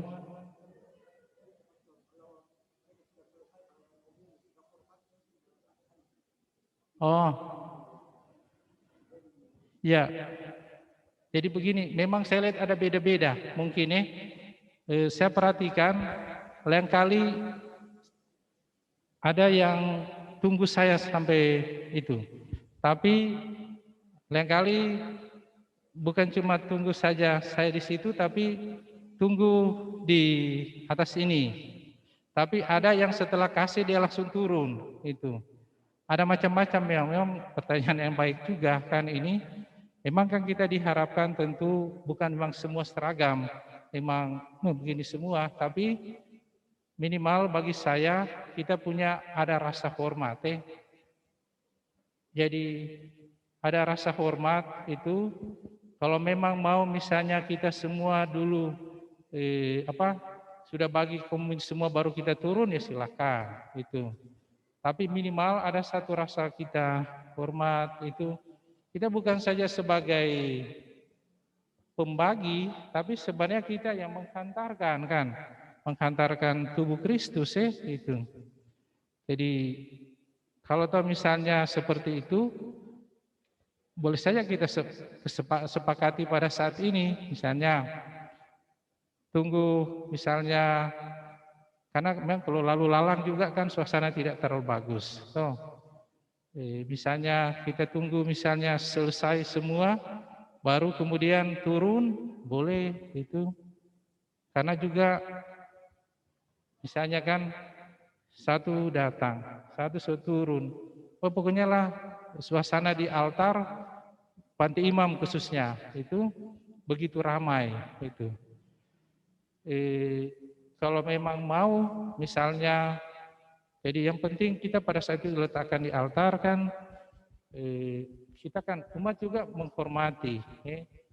Umat menghormati bukan pastor, bukan prodiakon, tapi umat menghormati sakramen ini. Jadi biarpun kita juga prodiakon, kalau Bapak Ibu perhatikan itu, khususnya saya itu, kalau saya mau ambil hosti di tabernakel itu kan di depan saya ini juga ada sakramen, saya hormati dulu, baru saya begitu. Karena walaupun dalam liturgi pastor itu dalam perayaan Ekaristi itu disebut bertindak sebagai altar Kristus, hanya Kristus yang lain itu menghadirkan Kristus ini, tapi kan ya sebagai manusia ini kan sakramen itu. Ya, saya rasa kita pantas juga ya ada macam-macam cara untuk menghormati. Bisa menunduk, bisa membungkuk, bisa berlutut itu. Tetapi mungkin kita ya dengan menunduk saja itu. Jadi pada saat kita lepaskan di altar, kita menunduklah itu. Lalu saya memang selama ini mengapa saya yang membagikan itu. Jadi maksudnya saya tidak menyampaikan misalnya Pak Simon silahkan ambil di altar, meja altar. Karena pertama setelah itu kan saya tanya bilang lain kali belum ditentukan. Itu seperti kemarin Dr. Supriyadi, itu sepertinya sudah ditunjukkan tempatnya. Sampai akhirnya tadi saya tidak sampaikan lagi ke frater. Saya pikir frater sudah dikasih tahu itu tempatnya, posisinya itu, sehingga saya tidak bilang lagi nanti frater di sebelah sana itu. Karena tujuan saya jangan sampai misalnya di satu tempat ada dua itu. Jadi tadi frater sudah di situ, padahal sebenarnya di ini juga ada itu. Jadi seperti Pak Matius tadi kan pastor tidak bilang lagi kan itu. Tapi itu tujuannya salah satunya. Tapi yang kedua supaya juga seperti tadi kan akan lebih terasa bahwa kita mengambil bagian dalam satu kesatuan dalam perayaan. Kalau saya sebagai pastor itu memberikan itu. Kalau kita melanjutkan itu. Jadi itu maksudnya alasan saya mengapa saya kasih, karena supaya kita kan seperti yang lalu kan ada umat yang maju, tapi juga jadi prodiakon tetap di tempat, tapi sekarang kan kita usahakan karena lebih cepat kita datang. Itu karena kalau seandainya umat yang datang itu makan waktu yang panjang. Tapi kalau kita yang datang itu ya terasa juga bahwa kita ya sungguh melayani kan. Datang tubuh Kristus itu. Walaupun lain kali tempatnya lain kali tidak memungkinkan itu. Kira-kira begitu. Jadi begini saja. Jadi nanti kalau sudah ada pastor yang baru lagi itu sebenarnya bagi saya tidak usah tanya. Dia saja nanti yang kasih tahu. Karena bukan saya tidak mau disebut jelek ya, saya sudah biasa. Selalu saya dalam acara perpisahan selalu bilang begini, usahakan jangan mengingat-ingat kebaikan saya. Itu. Mengapa? Karena biasanya begitu akan membanding-bandingkan. Itu. Selalu dilihat yang terbaik adalah pastor yang akan datang. Mesti begitu. Karena kalau seandainya melihat kebaikan-kebaikan pastor yang sudah pergi itu biasanya seling konflik dengan pastor yang ada. Seringkali itu. Sehingga saya selalu bilang usahakan jangan lihat kebaikan-kebaikan. Lihatlah maksudnya ini yang lebih baik itu. Supaya kita, karena kalau kedekatan ini berbahaya bagi saya itu. Kita sudah dalam pelayanan pastor yang baru, tapi kita masih mengingat pastor yang lama. Itu bagi saya tidak baik itu. Jadi selama ini saya selalu bilang itu. Bahkan dalam renungan yang saya kirim saya sudah sampaikan itu. Yang saya kirim di grup Bebas Pleno itu. Jadi itu kalau menurut saya, tapi belum tentu sesuai dengan Bapak Ibu kan. Tidak usah tanya itu. Nanti juga pastor itu akan lewat. Ini begini misalnya, dia akan buat. Ya, kira-kira begitu. Saya rasa begini, yang lain-lain nanti di WA kan. Toh, Pak Herman dan Pak Jeki juga mau bertanya, tapi saya pikir nanti saja. Karena tidak akan cukup. Yang intinya pada saat ini kita dipilih sebagai prodiakon. Toh? Nah, dengan segala keterbatasan kita, ya dalam hal ini ya gereja ya memilih Bapak Ibu sebagai prodiakon dalam tujuan yang baik tadi kan itu untuk ya dengan tugas kita masing-masing supaya tubuh itu ya kelihatan indah dan menarik kan. Tubuh itu bukan tubuh seseorang, tapi tubuh Kristus tentu dinyatakan melalui pelayanan kita masing-masing itu.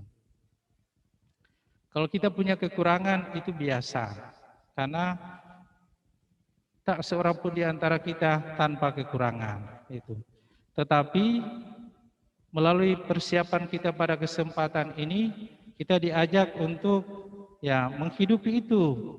Bukan berarti bilang dia kan sudah tahu saya punya kekurangan ini, oh itu egois namanya itu. Tetapi dengan menyadari kita punya kekurangan, maka itu kita coba hidupi. Walaupun jatuh lagi, ya apa boleh buat kan? Ya seperti jalan salib, Yesus pun 3 kali jatuh. Itu tanda bahwa kejatuhan juga berulang-ulang. Karena itu ada sakramen tobat kan. Nah, itu harapan pastor pada saat pertemuan kita saat ini. Lalu yang berikut ini tentang pakaian. Toh, terutama yang baru-baru kan ini belum ada kan. Itu. Yang baru-baru, ada yang sudah punya, ada yang belum. Itu. Maka seperti yang lalu, memang pada saat itu perayaan Natal tahun 2017, kalau tidak salah, itu panitia mengadakan pakaian prodiakon pada saat itu sejumlah berapa puluh waktu itu. Ya pokoknya waktu itu disiapkan. Walaupun memang saya lihat ada yang sudah gemuk sehingga anunya cuma sampai di sini itu. Ada itu. Nah, untuk saat ini memang belum ada itu. Sehingga bagi yang baru itu mungkin lihat dulu yang ada di sini itu. Baju yang ada. Dan itu ya di bawah masing-masing. Jadi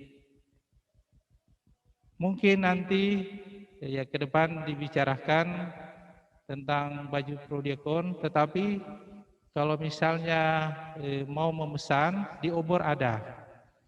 Di toko rohani obor itu kalau tidak salah, kalau lihat di internet toh itu ada.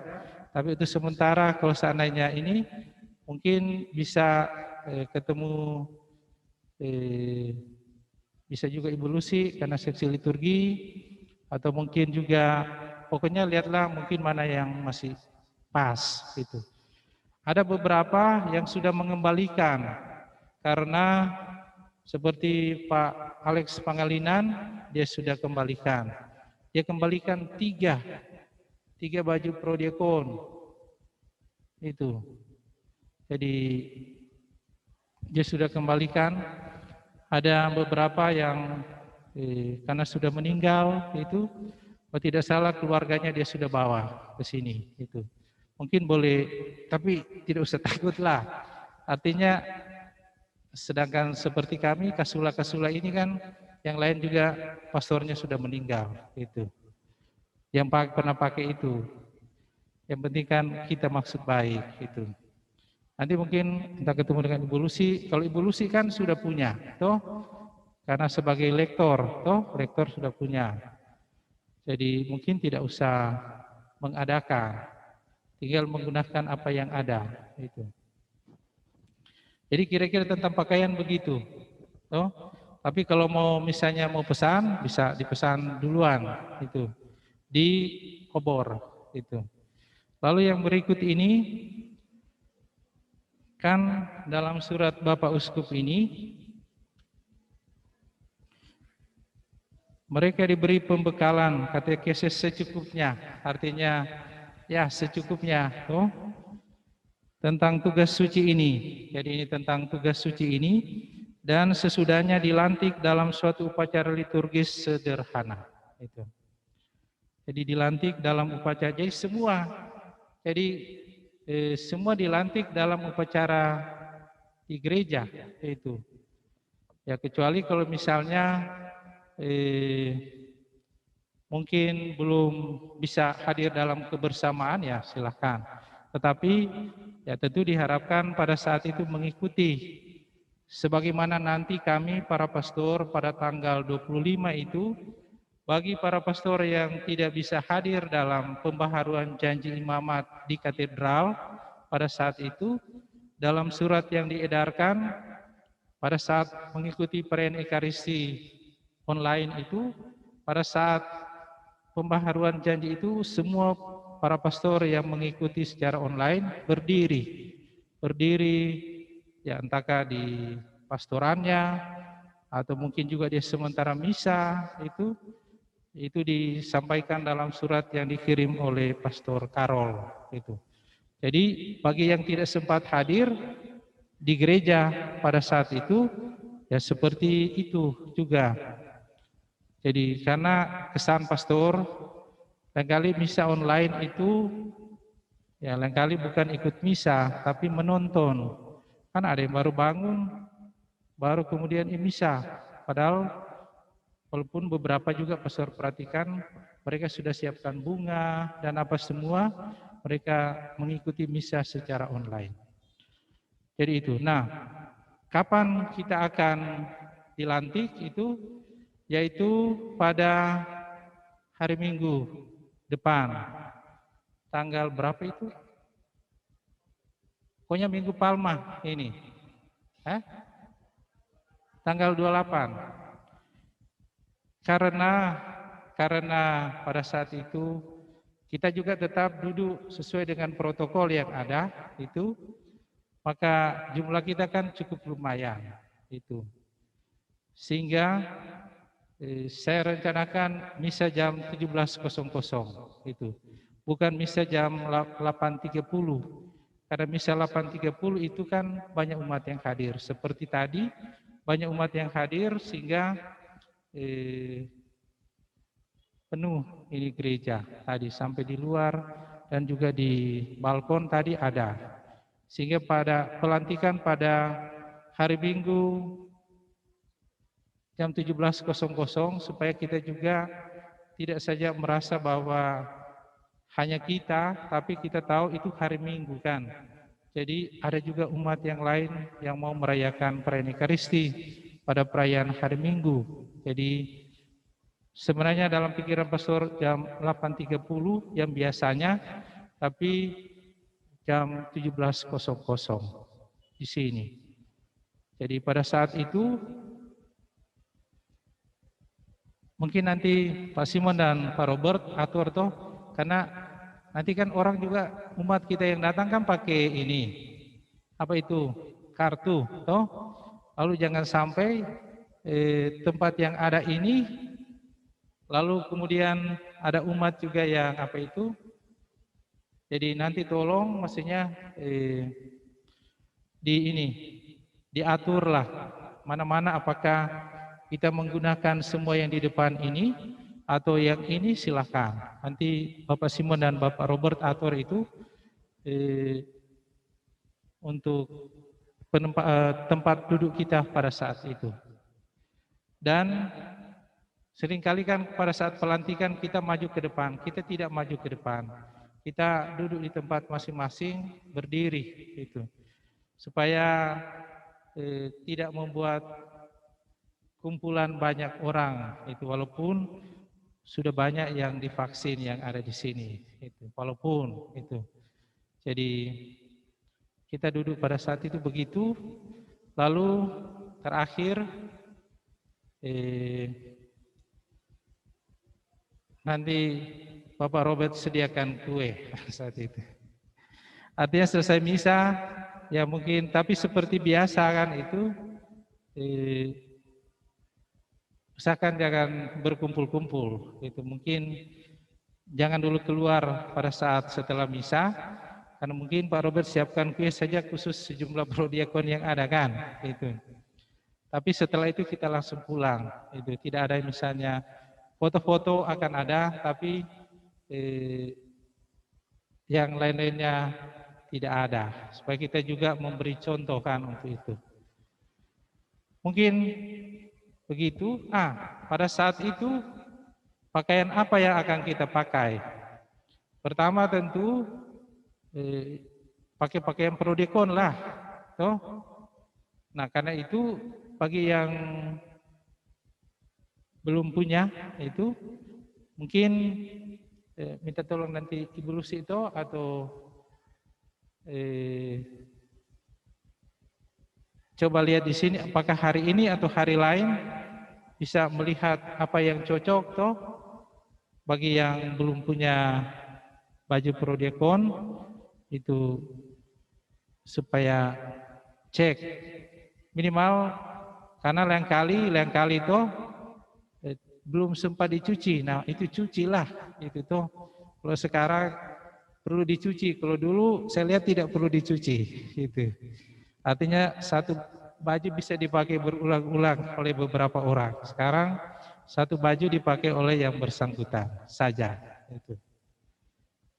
Jadi nanti tolong cek. Jadi hari Minggu pada saat itu pakai baju prodiakon, nanti ganti di sini. Tapi kalau sudah mau ganti di rumah boleh juga. Itu boleh juga. Kan kalau mungkin kita bawa kendaraan tuh seperti saya biasa sudah pakai dari sini kalau pergi, penghematan baju. Itu. Artinya tidak perlu cuci yang lain lagi, cuma satu ini yang dicuci. Kira-kira begitu. Nah, dan diharapkan tentu ya usahakan sebelum jam 5 sudah di sini kan. Boleh, karena nanti akan menimbulkan lagi kecemburuan, dianggap bahwa kita pesan-pesan tempat itu. Padahal memang sudah diblok untuk prodiakon. Karena itu nanti tolong dipastikan baik Pak Simon maupun juga Pak Robert, dipastikan siapa-siapa yang tidak bisa hadir pada saat itu, supaya juga tempatnya cukup. Jangan misalnya di sini tidak ada satu atau mungkin sebaliknya. Mungkin itu kah? Saya rasa karena sudah mau jam 12, tinggal 1 menit. Saya rasa cukup. Nanti yang lain bisa di WA atau ditanya-tanya. Sekali lagi tentu saya Pastor Fani mengucapkan terima kasih banyak karena seperti contoh saya dengar, misalnya seperti Bapak Hendra, sebenarnya dia ada di Mamuju itu. Mulai Pak Robert saya dengar, tapi tadi malam bilang sudah naik bis katanya. Jadi terima kasih banyak atas kehadiran Bapak Ibu di tempat ini. Tentu ya sebagai satu niat yang baik dan kita percaya itu semua untuk ya pelayanan kita di paroki di Gereja Katolik Mamajang ini. Terima kasih dan kita akan akhiri dengan doa penutup. Tapi sebentar nanti jangan lupa mampir sedikit di situ. Pak Robert dan Pak Simon menyiapkan satu dan lain hal.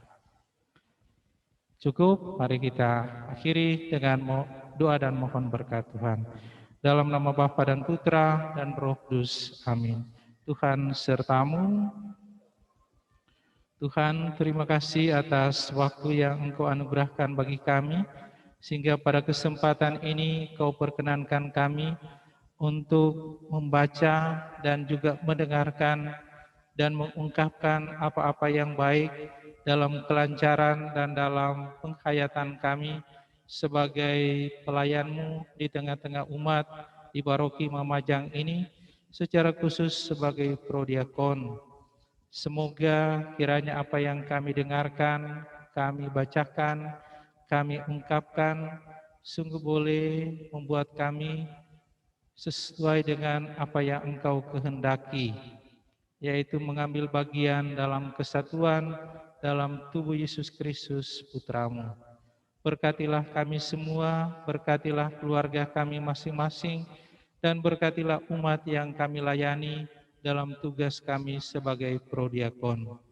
Lindungilah kami yang akan kembali ke tempat masing-masing, dan jauhkanlah kami dari segala mara bahaya, dan berikanlah senantiasa sukacita dalam hidup, juga melalui pelayanan kami di tengah-tengah umat kami. Demi Kristus Tuhan dan pengantara kami. Tuhan sertamu, berkat dan rahmat Allah yang Maha Kuasa turun dan tinggal menyertai Bapak Ibu dan seluruh anggota keluarga dan semua saja yang kita jumpai, dalam nama Bapa dan Putra dan Roh Kudus. Amin. Terima kasih, selamat siang semua.